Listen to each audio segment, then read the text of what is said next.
Okey, eksperimen yang kedua pula ialah bagaimana kita nak menentukan kedudukan karbon dalam siri kereaktifan logam. So tadi cikgu cakap kedudukan karbon dalam siri kereaktifan logam adalah antara aluminium dengan zinc kan, aluminium dengan zinc. So macam mana kita tahu bahawa karbon tu terletak di antara aluminium dengan zinc.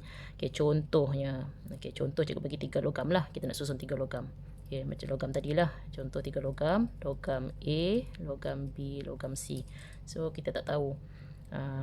Sorry, bukan logam. Yang ni kita guna oksida logam. Oksida logam A, B dan juga C. Kalau yang siri keaktifan nak susun siri keaktifan logam, kita guna logam saja yang tidak balas dengan dengan oksigen tu kan. Ini kalau nak tentukan kedudukan karbon, so kita kena guna oksida logam A, B dan C. So cara dia adalah yang pertama, awak sediakan mangkuk pija. Mangkuk pija. Dalam mangkuk pija tu awak campurkan serbuk karbon dengan ni oksida dengan oksida logam A dahulu. Kita gunakan logam A dahulu. Campurkan serbuk karbon dengan oksida logam A, campur kemudian gaul dia bagi sekata. Kemudian dah sudah, awak panaskan. Kemudian kita tengok pemerhatian. Sama ada pemerhatian tu ada tindak balas atau tidak. So kalau ada tindak balas, apa pemerhatian bagi tindak balas tersebut? Kena catatlah. Kalau tak ada tindak balas, kita kata tiada tindak balas ataupun tiada perubahan. Contoh, dah sudah. Mula awak campur dulu awak panaskan dulu serbuk karbon dengan oksida logam A. Dah catat pemerhatian. Ulang balik. Guna pula serbuk karbon, campuran serbuk karbon, panaskan campuran serbuk karbon dengan oksida logam B pula. Dan dah sudah, ulang lagi sekali. Pemanasan serbuk karbon dengan oksida logam C pula. Tiga-tiga tu awak catatkan pemerhatian. Kemudian contohlah pemerhatian dia. Untuk oksida logam. Sorry, bukan logam oksida logam. Oksida logam A. Oksida logam A. Oksida A lah. Contoh oksida A. Pemerhatian dia cikgu, contohnya pemerhatian cikgu kata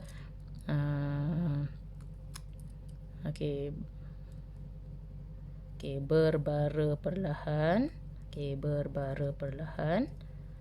Kemudian menghasilkan pepejal berwarna pepejal berwarna kelabu. Contoh. Pepejal berwarna kelabu berkilat. Contoh yang pertama oksida A. Bagi oksida B pula. Oksida B, contoh pemerhatian dia. Cikgu kata kat sini pemerhatian dia tiada perubahan. Tiada perubahan. Maksudnya bila awak panaskan dengan karbon tadi, panas, awak tengok dah lama-lama tiada perubahan. Kalau yang atas tadi ada perubahan, awak panaskan, nampak dia berbara perlahan. Lepas tu dah habis berbaraan tu, awak tengok ada pula pepejal warna kelabu berkilat terbentuk. Maksudnya yang ni ada tindak balas lah. Manakala, ni oksida B tadi manakala oksida C pula, awak tengok contohnya kita kata berbara terang. Berbara terang. Hasil dia adalah pepejal berwarna perang. Hasil dia pepejal berwarna perang.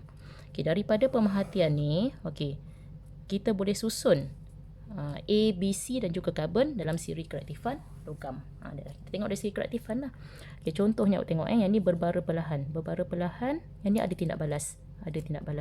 Yang ini tak ada tindak balas. Yang ini pun ada tindak balas. Yang ni berbara perlahan, pepejal berwarna kelabu berkilat. Yang ni pula dia berbara terang. Maksudnya tindak balas ni kalau banding dengan oksida C dengan oksida A dengan karbon, oksida C ni dia lebih reaktif, betul tak? Sebab dia berbara terang. So macam mana? Berbara terang. Kemudian hasil dia, bila ada hasilnya, kita boleh tentukanlah daripada warna tu kita boleh tentukan apakah logam yang terbentuk. Tak apalah, yang ni cikgu tak nak highlight tentang pepejal logam apa yang terbentuk. Kita nak highlight kepada, kita nak susunkan kedudukan dia. Sekarang ni sebelum kita susun ni, kita tengok oksida A ada tindak balas dengan karbon kan.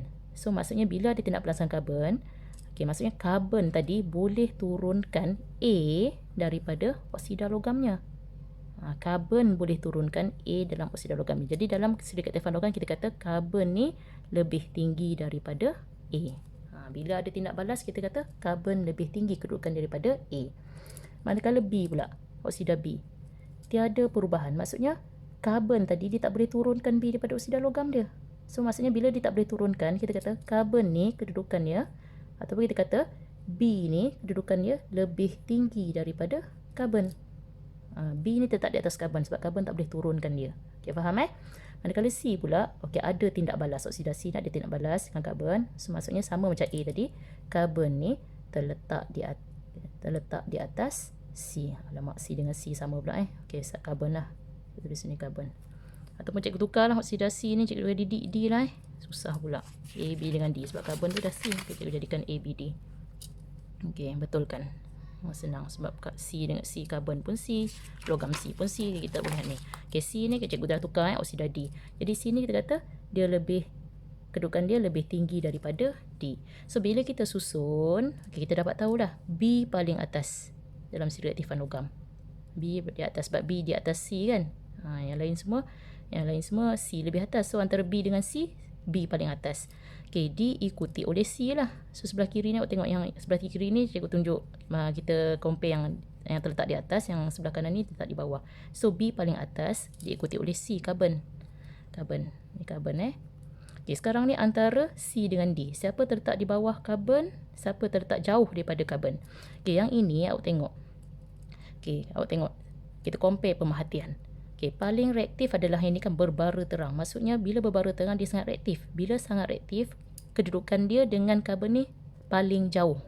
Okay, paling jauh.